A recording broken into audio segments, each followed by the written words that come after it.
for our launch of the timeline of Indian alchemy. My name is Dagmar Wujastyk, and I am Associate Professor of History and Classics and Religion at the University of Alberta in Canada. From 2015 to 2020, I was principal investigator of the AyurYog project, which was a research project funded by the European Research Council that examined the entangled histories of yoga, Ayurveda, and Rasaśāstra, so the Indian alchemical and iatrochemical tradition. The project formally concluded in June 2020. But we still had a number of loose ends to tie up. So in this last year, we've had a series of outcomes and publications that are based on our project research results. And this includes the publication of a major research article by Christelle Barrois, who I see here in the audience as well, which was on the Dharma Putrika, an early work on yoga that includes a section on yoga chikitsa, or therapeutic applications of yoga, which was published in the Journal of Yoga Studies. Christelle and I also edited a translation of the Usman Report, and that should be out sometime this summer, hopefully with the e-Journal of Indian Medicine.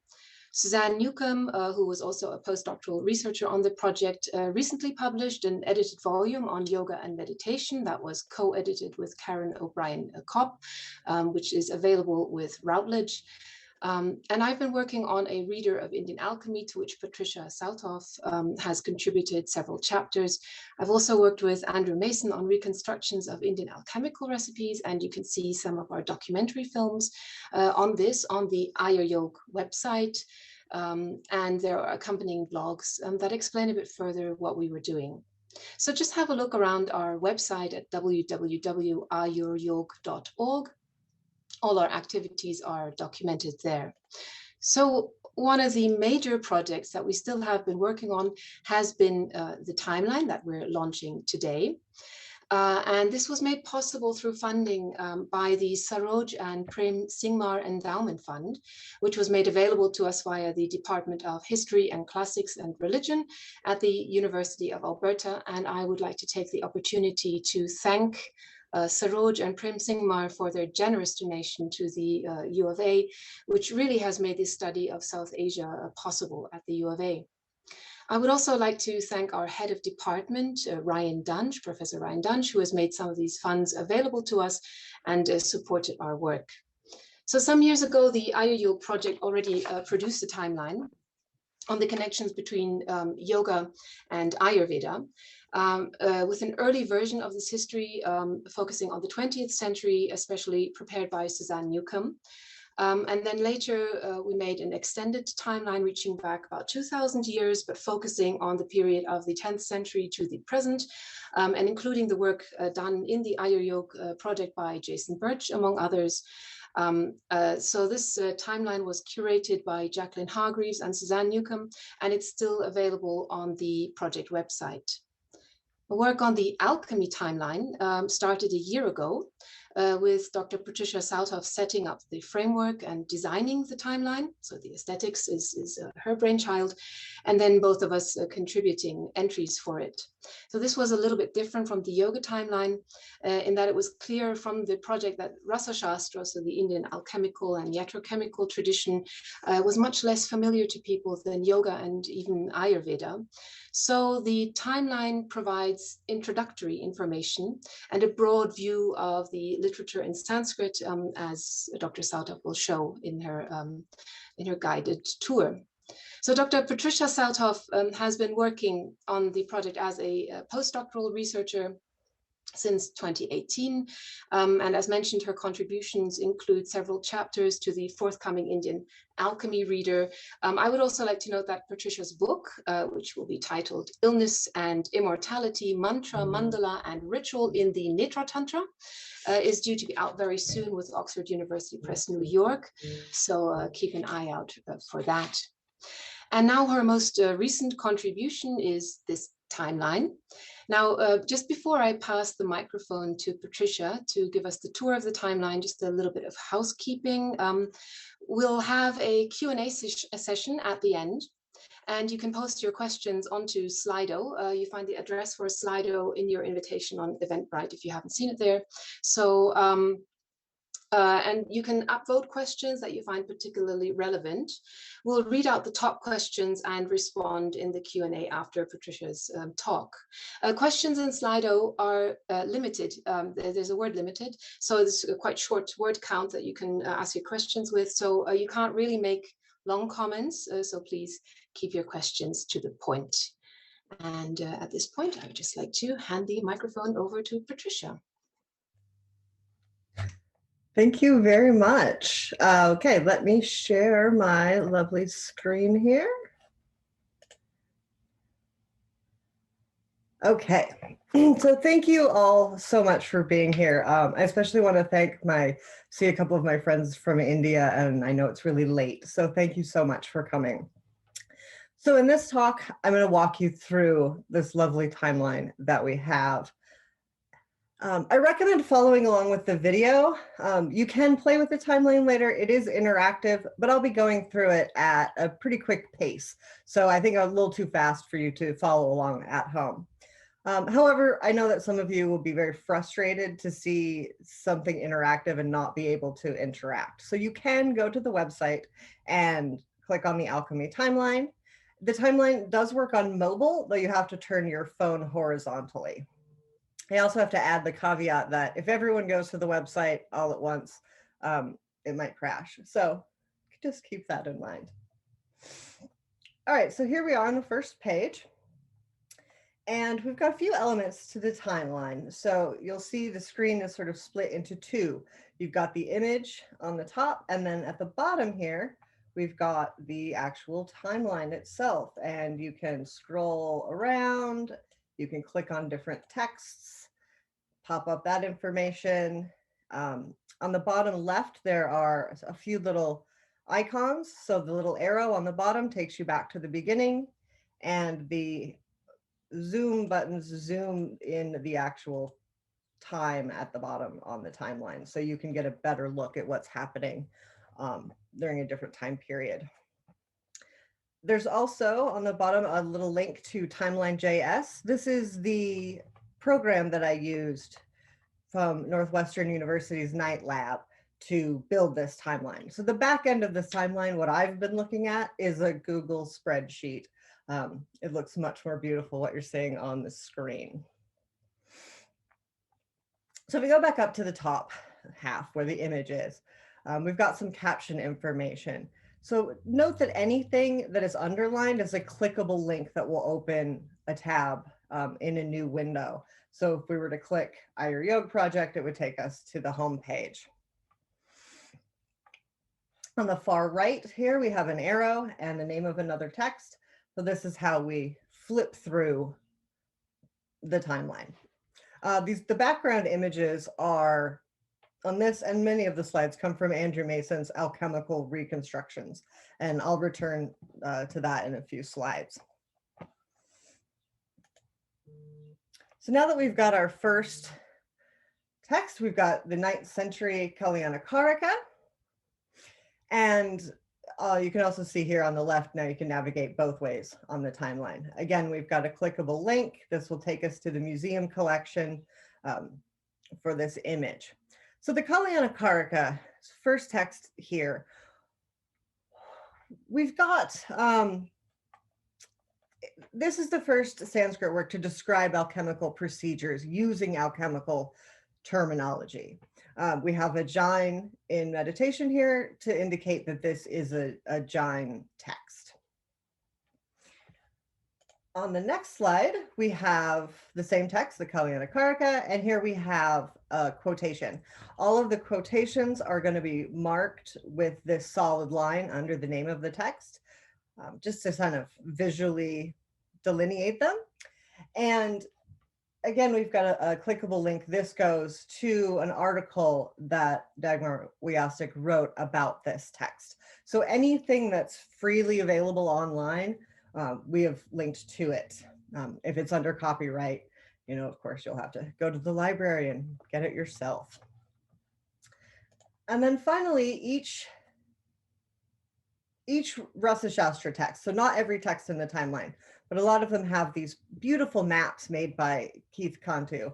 Again, there's a clickable link as you can see on the timeline itself, the map is quite small, but if you click that link, you get a very big version of the map. We can zoom in and see some of the manuscript information. And so these kind of visual markers continue throughout the timeline. If we move on to the 10th century, we've got the Rasa Tantra. This really marks the beginning of Rasaśāstra as a literary genre. And what I mean by that are works on alchemy for alchemists. So they're describing alchemy. Some are sort of statements of this is what we do. Some are instruction manuals. So there's variety through these texts, but nonetheless, these are by alchemists for alchemists. Here, in addition to our translation, we have a film, which I'm going to fast forward through a little bit, of some of the reconstructions that Andrew Mason did using Dagmar's translation of this text. And there's a whole series of these on our website and the YouTube channel. So they've gone through the processes of purifying mercury so that it can be used. They're really lovely videos. And I highly recommend taking a chance to look at those. And we have another quote, our friendly map. The next text I want to talk about, so now we've moved to the 11th century, is the Kalachakra Tantra and its commentary. Now, this is not a Rasaśāstra text, obviously, it's a Tantra, but it does contain alchemical recipes that use mercury. Now, why include this particular text? Well, it demonstrates alchemy across traditions. It's an early reference. But we did have to make decisions about what to include. We couldn't include every single work that had an alchemical reference, right? That would have made this timeline completely unusable, just too much information. So we did leave some out and try to really, curate what we've put in here. In addition to this work, let's see if I can work my own timeline. So again, we've got a quote. Now, because it's not a Rasaśāstra text, no map. So we just move on to the next text. And I'm not going to go through every single slide because that would take far more than an hour.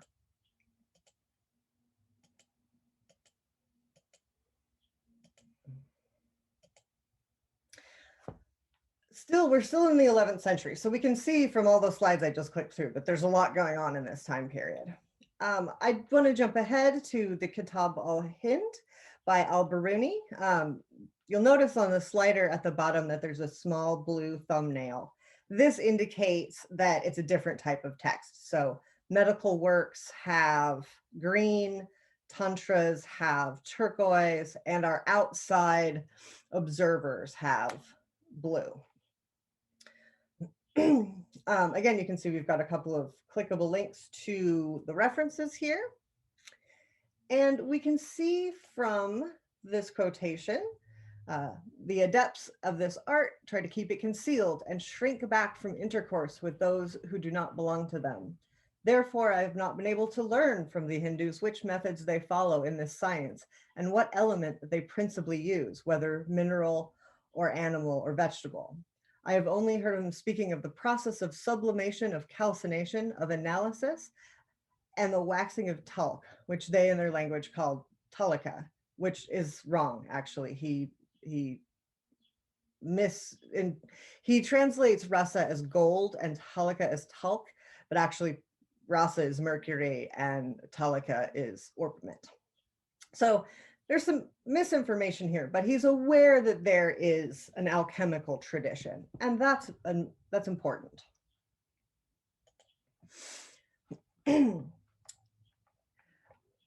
This 12th to 13th century text, the Ananda Kanda, is probably the text I'm asked about the most.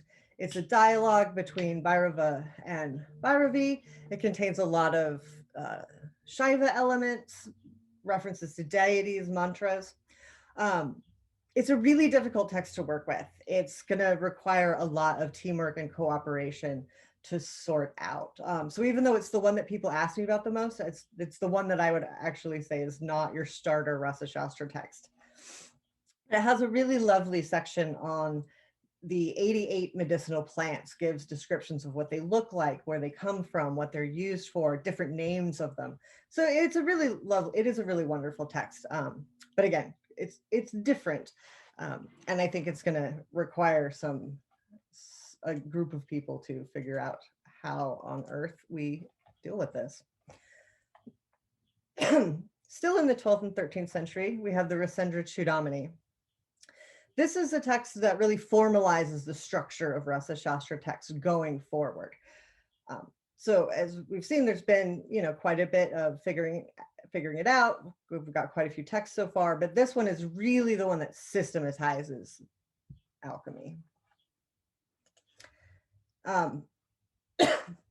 Here we've got a video lecture that I gave earlier, I guess about a year ago, when we had to cancel our conference due to COVID. So instead we did an online conference, and the videos from that are again included in here. So you can listen to my talk, learn a little bit more about this particular text.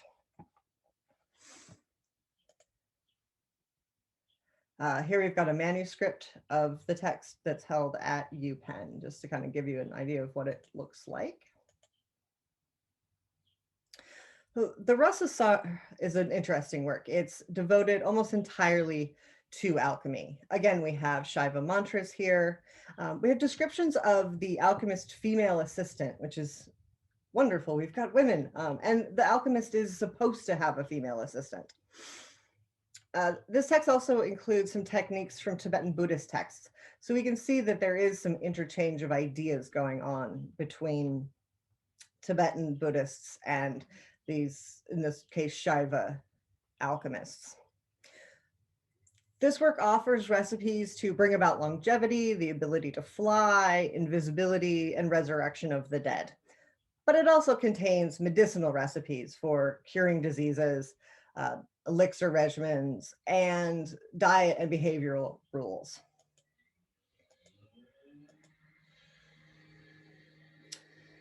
The 13th century, question mark. We're not quite sure about the dating of this text, most likely 13th century, the Rasendra Mangala. This is a challenging text to work with due to a lot of manuscript mislabeling. And Dominic Wujastyk has done a lot of work on this text to kind of sort out which belongs to this text and which one belongs to a different text, because again, the names are kind of confused. On the next slide here, where we have our quote, you can listen to Dominic's lecture discussing all these issues. This text is also attributed to Nagarjuna, and that's something, again, that Dominic talks about in this talk. Who is the author of this work?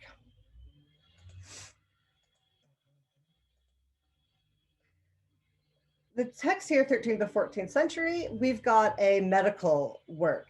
So again, at the bottom here, you can see it's got a little green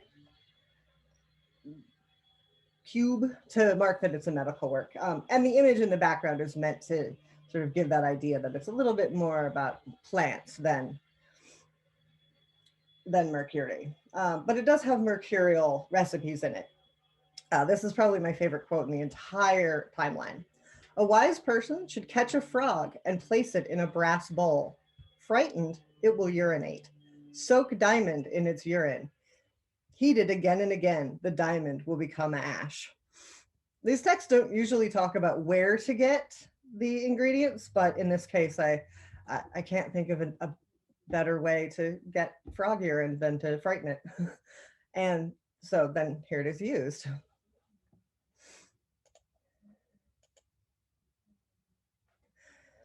The 14th century Rasadhyaya is another work that changes the way that these works are presented a little bit. This text talks about, in the quote here, we can see the importance of a teacher, right? You can't just learn this from a book. You have to have a teacher. This reminds me a lot of tantric works, how they discuss, you can't learn a mantra from a book. You have to learn it from a guru. So the same idea is happening here. Here we have another one of our outside witnesses, Marco Polo. And this is, of course, indicated by an image of another bearded man whose head is covered, watching. So there's really the only people that we have here. The Marco Polo, The Travels of Marco Polo is a really fascinating book, but it's very dubious in its sources at times. The stories are embellished, so we have to keep this in mind when using it as a source. But here we have a reference to yogis who drink a beverage of sulfur and mercury to provide them with longevity. So even though some of the information might be a little embellished, it's clear that Marco Polo too is aware of the alchemical tradition.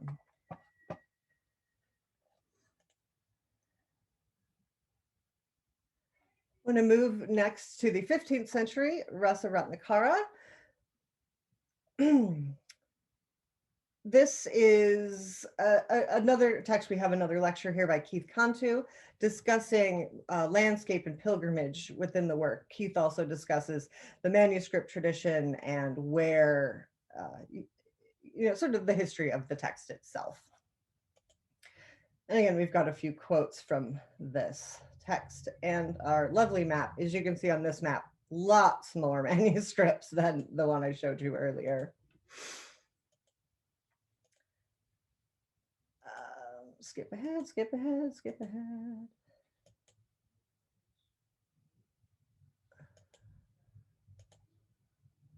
Okay, so skipped ahead to the 16th century, and we've got the Rasaśāstra.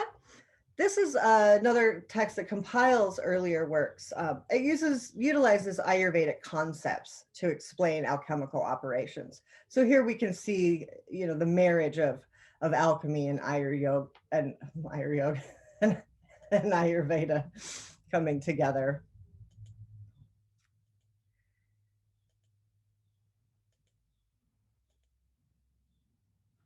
Sticking in the 16th century, we have the Rasa Prakasha Sudakara. This work we find a combination of earlier texts, but here we also have new information from the experience of the author and the teacher. So what we had before, you can't learn this from a book, you have to have a teacher. So here we actually have information about what happened when the author and his teacher tried to do some of this work. We've got another reconstruction here. I am not going to go ahead and play this one. It is this content warning. It is turning fish eyes into pearls. So if looking at fish eyes is not something you want to do, don't click go.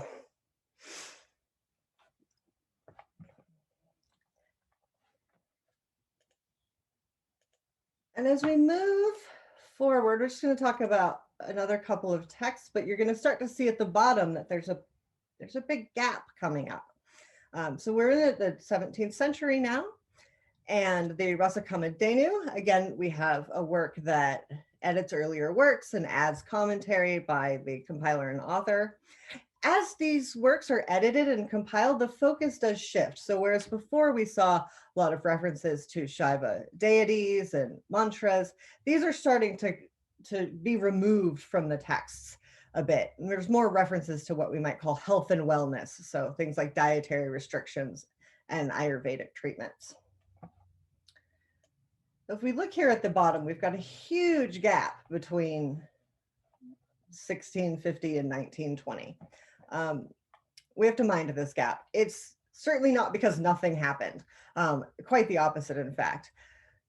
So this time period could be a timeline of its own, but it would be very different from what we have here. So we haven't included anything in this because the production of Sanskrit texts really seems to have decreased. What we assume that we would find if we were to look deeply is a lot of translations of works into vernacular languages, commentaries and vernaculars. But because we were sticking with the Sanskrit tradition, that was not a rabbit hole we wanted to go down. So we left this gap here to indicate that there is a lot more research to be done in this time period. So we reflected that with a bunch of really ugly white space. And I think it actually looks lovely. Moving into the 20th century, we start to get Sanskrit literary production uptick again. So here we have the Rasaśāstra. This is written by Trikamji Acharya. He's responsible for some of the best editions that we currently have of Rasaśāstra literature. Down here on the link, my colleague, Deepra Chakraborty, has written a paper detailing Acharya's works on Ayurveda and Rasaśāstra.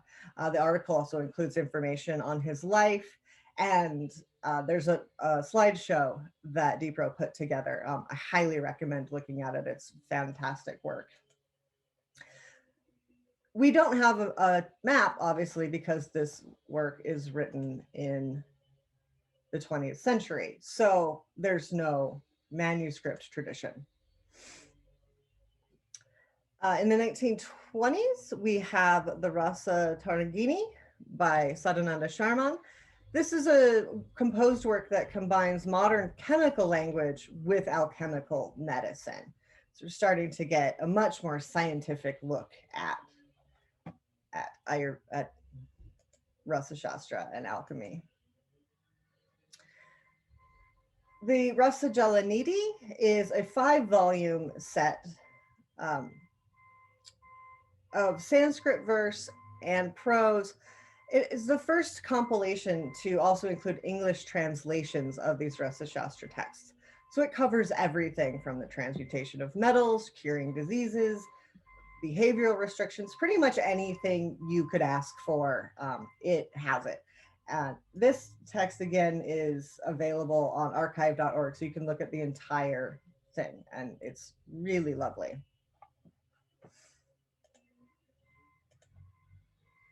So I just want to thank the University of Alberta. I want to thank the Singhmars for allowing this project to continue. I want to thank Andrew Mason for lending us these amazing pictures. There's not a lot of imagery of alchemy in the visual record, right? There's not of South Asian alchemy. These aren't images that we can easily find things in museums. So without Andrew's pictures, this timeline would not look as beautiful as it does. I also want to thank Keith Cantu for the maps. These maps are incredible and beautiful. We're going to be using these in the forthcoming alchemy reader, the Indian alchemy reader as well. So you'll have a chance to look at those there. Got a little bibliography, so you can look at some of the texts we've used. And then finally, I've got a list, hopefully in alphabetical order, of all of the maps that Keith did. Again, you can click these and you can go to the high resolution version of these maps. So they're within the timeline, but then they're also here at the end. And I think that's all I have. So I'm looking forward to your questions. Okay, right. So I see there are a few questions on Slido. So just for those of you who joined a bit later, you can add some questions on the Slido. You find the address of the Slido in your invitation on Eventbrite, so you can add your questions there. Just like to add a little info on the maps that Keith made. He made them for the project, and so in the timeline itself, the map images are a little bit small, so you can't really read the names of the places where the manuscripts are. So the map shows where the manuscripts are held of each particular work are held in archives in India. Or on the South Indian subcontinent right now. It gives you a little bit of an idea of the where they are found. So sometimes you get a sort of north-south divide of the occurrence of these manuscripts. Of course, it doesn't tell us where they were written. So because obviously these objects, the manuscripts can be moved to archives and so on, but you still get a sort of general idea of where manuscripts might have been used. You know, sometimes you see some are just in Bengal, or some are especially in the south, or some are particularly in Kashmir and so on. So this is a sort of general idea that you get, but of course it just is it's more of an idea of where things were current at the time they were added to the collections of the respective archives. But I still think it gives a sort of useful insight into, also how many copies there were and so on. So you get a relative idea of the popularity of, or the relative popularity of an alchemical work simply by the numbers of copies of manuscripts. Okay, so let's turn to the questions. There's not that many, so I think I can go through all of them. So there's the first question by David White. Hello, David, so nice that you joined us.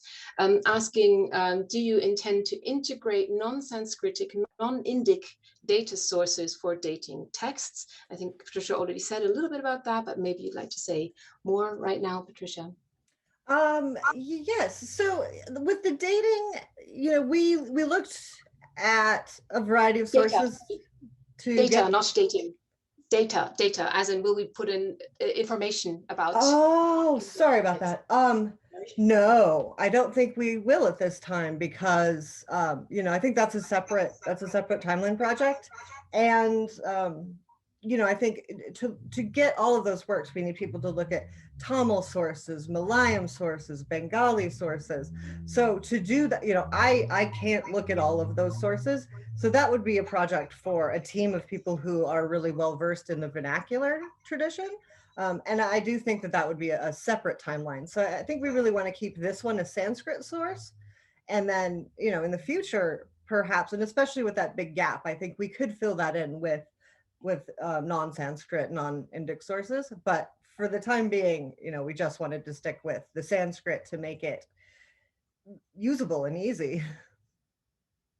Yeah, if I can add to that, definitely. I'm hoping to get a new project off the ground, which will look at more of the Indic traditions, at least. I mean, obviously, some of the links we've already shown on this link are the links to the Tibetan traditions. There's more to be said about that.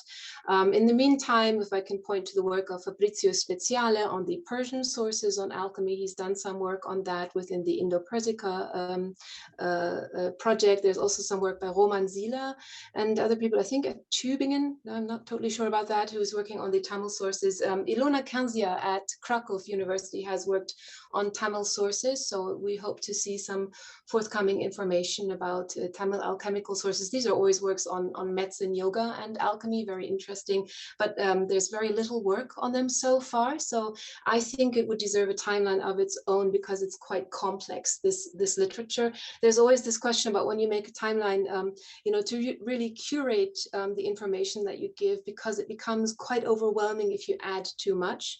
One thing that I think we will still do in the future is add some more of these Sanskrit works written in the 20th century, because our timeline at the moment doesn't reflect just how much of a renaissance there was in the 20th century. Suddenly there's lots and lots of works written in Sanskrit, later also in English and also vernaculars, but in print publications. So I think that's worth having another look at. These are works that later become used in the education, Rasaśāstra education in universities and colleges and so on. So I think that will be some work that we'll still do here now. But for the other work, I think this is really, as Patricia said, it's a big group project to work on that. Okay, so, and here is the question, are we aware of the probable origin of Yari's name in Greek via Arabic sources? I was not. I don't know, Patricia, do you have anything to say on Yari's name? So Yari is one of the big authorities on Indian alchemy. We find his name in the Sanskrit alchemical text. He's also mentioned in the Tamil sources, and indeed, I believe, also in the Tibetan ones. So he's one of the siddhas of alchemy, and I did not know any origin of this name in the Greek sources, so I can't really speak to that. And then a question, is urine from a specific species of frog required, or will any frog's pee do? Are you somebody going to try this at home? I've got some diamonds you would like to put some pee on. So I can answer that. I translated that passage, and it was just a generic name for frog there, so I don't think it requires a specific frog, so go ahead and give it a go. You do need to heat it though, and it's probably enclosed heating, so that the so-called putta type heating, where you put the frog urine and the diamond into an enclosed parcel, as it were, and then roast it in a pit, usually with cow dung. So you can give that a go and see what happens if you'd like to ruin a diamond. please film it and send it to us if you do that, because we would love to see the video of it. Yeah, I'd like to start that video with seeing the poor frightened frog. Please don't frighten it too badly. So yeah, that's something. A lot of these reconstructions, we found that we said, you know, never do this at home, because a lot of the materials are noxious, are poisonous, or dangerous when heated and so on. But the frog pea one, I think, is something that I wouldn't worry too much about. I'll be able to do it at home. Yes, and somebody played with frogs in the garden as a kid, and they do pee in your hands sometimes. Relevant information here. Okay. Yes, and then somebody answered about the name Yari as a scholarly authority is much older than the arrival in India of Greek influence via Arabic sources. Yeah, so it occurs in the Mahabhashya. Okay, right. And then, why are the 20th century Sanskrit texts limited to the 1920s? It's a very small space for a sudden explosion. That's a question by Jane. Patricia, would you like to answer that? It is a sudden explosion, it seems. And as Dagmar said, there are more works, but these are the ones that I included, these ones because they're the ones that indicate this resurgence. And they're the ones that really are the ones that are cited, and really the most important ones. So again, you know, we had to make choices about what to include, what not to include. And in this case, I wanted to just include the ones that really, really made a big impact. You know, the nice thing about this timeline is that even though it's published now, I can still make changes to it anytime I want. So I can add something, I can fix a typo, whatever it is, very quickly, you know, just a little click of the button. So possibly, you know, we might possibly add some more text, but I just wanted to really show, especially after that big gap, that all of a sudden in the 1920s, this became, you know, the Sanskrit tradition started blowing up again.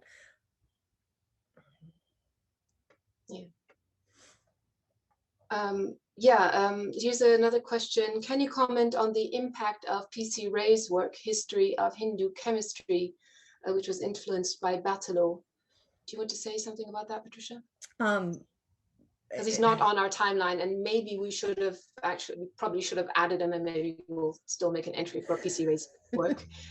Yeah, we probably should have actually. Yeah, I mean, I've read it. It's incredibly important, and you know, every source that I read cites it. The dating, you know, the history of Indian medical literature is sort of the main work that I used for the dating, and in that work, there's some disagreement with Ray about dates, but yeah, it is an incredibly important work, and I'm sure I'll read it again soon. Once a year.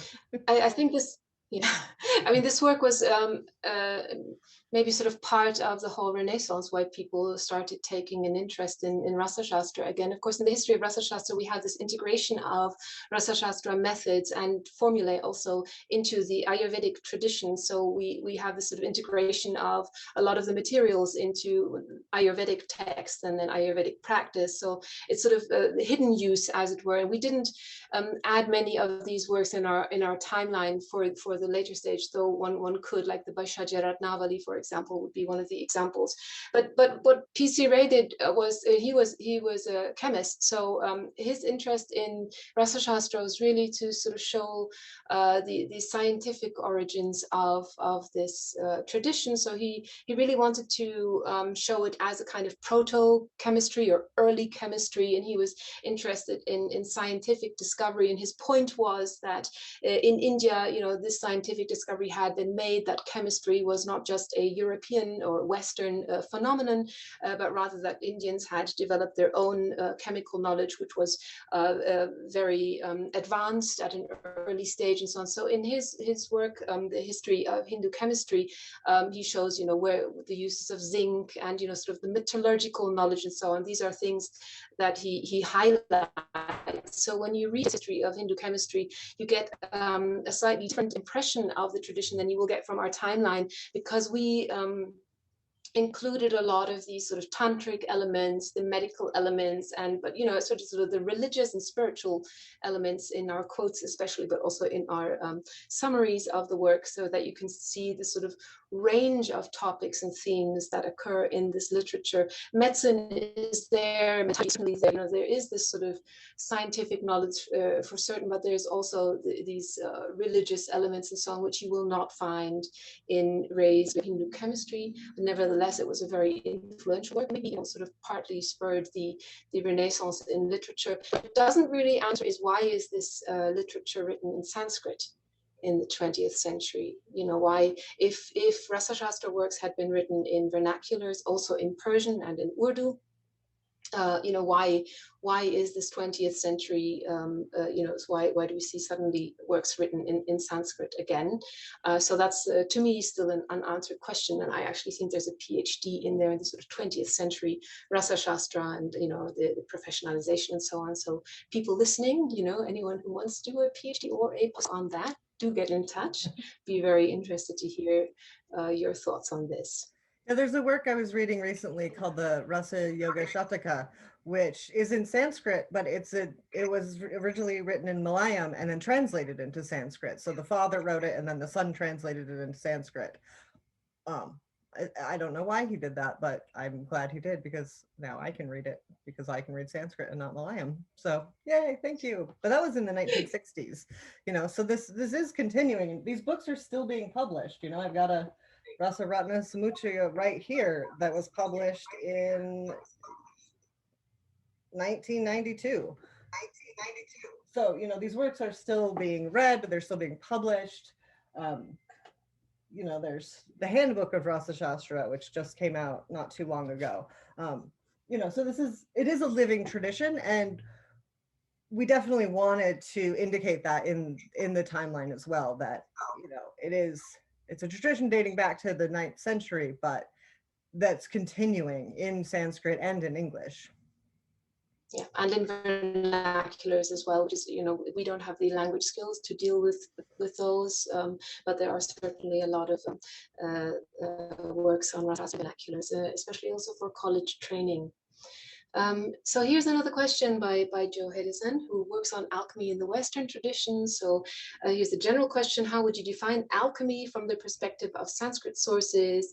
How do you decide what is or isn't alchemical? And the question is by the use of mercury, perhaps. So Patricia, would you answer that? Yeah, well, that's a great question. I think, yes, there is the use of mercury, which indicates alchemy, but to describe the sources themselves as Rasaśāstra, as alchemical literature, they're really describing themselves that way. And so because they're by alchemists for alchemists. So what we've described as Rasaśāstra texts fit into that category. But yes, we've pulled in some quotes from non-Rasaśāstra sources that use mercury, and that clearly have a relationship with the alchemical tradition. I mean, just to add, of course, when we say we're just calling it alchemy, that you can certainly contest the term alchemy as a proper translation of Rasaśāstra or Rasavidya. So I think it kind of works because there are so many similarities with the Western and Middle Eastern traditions, especially, yes, the use of mercury. So Rasaśāstra is indeed a science or a discipline that is based on especially the uses of mercury, and then, in conjunction with mica or sulfur. So there's sort of similarities in methods, also in the apparatuses and so on, but we don't know of very concrete links between, for example, the Arabic traditions and the Indian ones. So this is still a gap in our knowledge. So we can't say that alchemia or chemia or kumea came over to India or vice versa. We can't follow the texts in that way. This is something that really needs some more research, I think. When I personally write about it, I usually just use the word Rasaśāstra after explaining why Rasaśāstra or Rasa Vidya, so terms used in the text themselves. But it just seems that alchemy is something that is, has a range of associations, something that people can understand immediately, sort of can connect with immediately. So I just think of it as the Indian alchemical tradition for that reason. Hope that answers your question there. But I think, there's some, I guess, methodological work still to be done about that question of just calling it Indian alchemy. Okay, as far as I can see, there don't seem to be any more questions or anything's updated anymore. There's one more question, and I think this one is for you. Can you say something about the academic departments of Rasaśāstra that exist in many Indian universities today? Oh yeah, I can't see that question. I wonder why. Yeah, okay. Yeah, so indeed, so Rasaśāstra is now a subdivision of Ayurveda. You can study Ayurveda at universities and colleges in India. This is a government regulated courses, and you get a degree called BAMS. That's the first degree, Bachelor of Ayurvedic Medicine and Surgery. And within that degree, and you can further do, for example, doctorates and so on, and specialize. And so within that early degree, you have Rasaśāstra sort of integrated under the category of Dravya Guna and Vaishya Kalpana, so the form is basically pharmaceutical production. And hi Suzanne, and so you can study that. Sorry, Suzanne, I muted her. I don't know if Suzanne's the question. Okay, we'll get back to Suzanne in a minute. So you can study it there. I think the history of the professionalization of Rasaśāstra still has some gaps, but I don't know whether when the first university courses on Ayurveda appeared, whether the Rasaśāstra formulations were immediately part of it. They probably were, because a lot of the Ayurvedic source texts integrated Rasaśāstra methods and formulations in them. So probably via the more Ayurvedic works, it found its way into Ayurvedic medicine. But certainly today you partly study it as a normal course in Ayurveda, and then you can specialize it, especially. And then these departments, they provide education, but they also conduct research. And the research in modern Rasaśāstra is not all based on the use of mercurial, so they look at a lot of the other substances as well. And that's still ongoing. It's not many Rasaśāstra departments, but there are a few all over India. And I want to add to that with, with these departments to be getting translations of these works into English. But one of the things that's happening is not necessarily getting full translations, right? So some of the texts will leave the chapter or two out. So that's another reason that we need to work with these Sanskrit sources. Yeah. And I don't know whether Suzanne did have a question or not, or whether that was just her microphone on and she was just speaking in the background. Suzanne, if you did have a question, could you just quickly pop it into Slido? Or... Okay, no worries at all. Okay, I think we've got a raised hand. I've got a raised hand. I can't see that. Razvan, yeah. I'll go ahead and. Hello. Why don't we? Hello. Yes. Can you hear me? Yes. I had a question. About the links between the Indian alchemy and the Chinese alchemy. Could you expand on that? Thank you. Yes, I would love to expand on that. Unfortunately, that's a place, again, there's a lot more research that needs to happen. We've got definite connections to Tibetan traditions, which would lead me to believe that there's probably a connection to Chinese traditions at some point. But those are going back before the Sanskrit, before this body of literature exists. So that's another PhD for somebody who knows Sanskrit and Chinese and Tibetan. Simple. I think that might actually be a big research project, actually. Yeah. if I can just say, we do have, so the texts that we were looking at, right, these are the Rasaśāstra texts, so texts written by alchemists for alchemists. We do have mention of alchemy, or at least something like alchemy, but not necessarily focused on mercury. Dhatu Vada mentioned in earlier Sanskrit texts and also non-Sanskrit texts. So in Jain literature, in narrative literature, there's description of sort of alchemical practitioners and alchemy. And some of the earliest sources are Buddhist texts. So there's a very short article by Arthur Whaley that was published, I think, in the 60s or so in the Bulletin of SOAS, where he lists some of the Buddhist texts in which alchemy is mentioned. But if you look at these Buddhist texts, you can see that basically they're all just transmitted to us in Chinese. So while they may have a Sanskrit original, they may have been written in China. However, you know, these are known Buddhist texts that belong to the canon. And so at least this, to me, at least raises the possibility of a transmission of alchemical knowledge, probably from China to India, but, you know, that's speculative, via Buddhist practitioners. So that there was, you know, that this might have been a way in which alchemical knowledge was brought from one place to the other. Actually, in some Chinese sources, we have mentions actually of Indians being brought over to China to inform the Chinese on alchemical knowledge. So clearly this was not a one-way transmission, but as Patricia said, there's quite a lot more work to be done on these connections. You know, following the trade would be interesting. And since a lot of the early narrative accounts are in Jain contexts, you know, I think Jain literature, and so we're talking about Prakrit literatures, you know, the other avenue to pursue, looking at trade links. And, you know, there we might find connections with the Arabic world as well. So with Arabic alchemy and via Arabic alchemy with the Greek traditions, for example.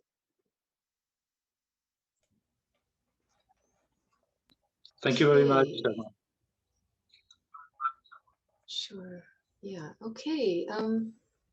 Are there any more questions that I have not seen? Patricia, do you see anything that I don't see any other ones. Okay, I don't know, with raised hands, it's always problem because one has to go to various pages, right? So sometimes I'm very sorry if we didn't see anyone who wanted to make a comment. I would invite you to just go and visit our website and take some time on our timeline and play around with it and have a look at all the information we give. We actually had some comments already, and we're able to make some adjustments on the timeline. So, you know, if you have some additional sources or information that you feel we should definitely integrate, then, you know, write to us and let us know. We may or may not integrate them, because we do want to curate the contents, just make everything a little bit more clear and visible as far as we can. But we're still interested in you know, your comments and your experience of using the timeline. We use this as a didactic tool. So the idea is that people who want to, you know, teach courses on Indian alchemy can use it for their students and so on. So, you know, any feedback on how you think this would go down with students would be very helpful as well, or whether you felt that information was missing, that you couldn't quite understand the entries or so. Yeah, we'd like to hear from you. And if you just think it's wonderful and beautiful, please tell us that as well. Yes, praise is also completely welcome, of course. Yeah, please do take some time to look through it. I went through it very quickly to just sort of give you an idea of how it works, but it is a very lovely thing. And it's got, I mean, every time I read it, I learn something new, and I wrote most of it. It's just got a massive amount of information, and hopefully is presented in bite-sized nuggets so that you don't have to be a Sanskritist to understand what's happening.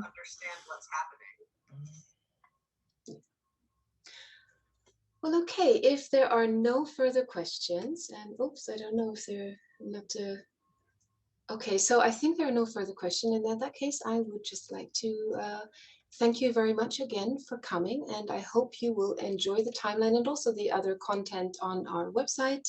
And we look forward to maybe seeing you again when we launch the Indian Alchemy Reader, which I cannot quite give a timeline for because we need to still send it into the publisher, but maybe next year at this time there will be an Indian Alchemy Reader with a little bit more translations of works for you to read through.